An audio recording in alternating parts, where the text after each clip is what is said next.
ಏನು ಭಾಳ ಪಾಪ ನೀವು ದೀಪಾವಳಿ ನೀಕತ್ತ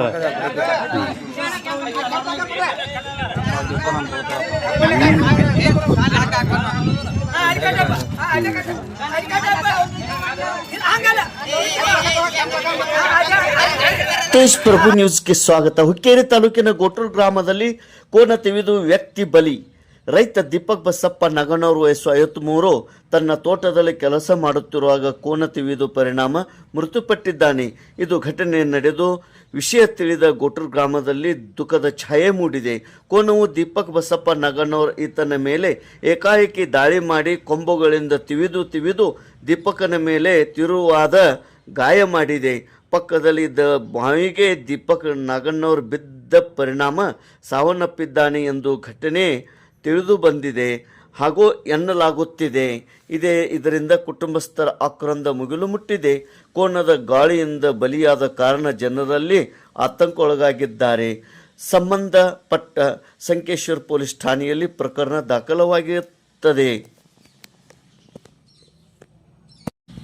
ಗೋಟೂರು ಗ್ರಾಮ ದೇವತೆ ಶ್ರೀ ಮಹಾಲಕ್ಷ್ಮಿ ದೇವರಿಗೆ ಬಿಟ್ಟ ಕೋನದ ಈ ದಾಳಿಗೆ ವ್ಯಕ್ತಿ ಬಲಿಯಾಗಿದ್ದಾನೆ. ದೇವರ ಹೆಸರಿನಲ್ಲಿ ಬಿಡಲಾಗಿದ್ದ ಕೋನ ಗೋಟೂರು ಗ್ರಾಮದಲ್ಲಿ ಜಮೀನಿನಲ್ಲಿ ಕೆಲಸ ಮಾಡುತ್ತಿದ್ದ ವ್ಯಕ್ತಿ ಮೇಲೆ ರಭಸದಿಂದ ಕಂಬುಗಳಿಂದ ದಾಳಿ ನಡೆಸಿದ ಪರಿಣಾಮ ಅವರು ಸಮೀಪದ ಬಾವಿಗೆ ಬಿದ್ದು ಮೃತಪಟ್ಟಿದ್ದಾರೆ ಎನ್ನಲಾಗಿದೆ.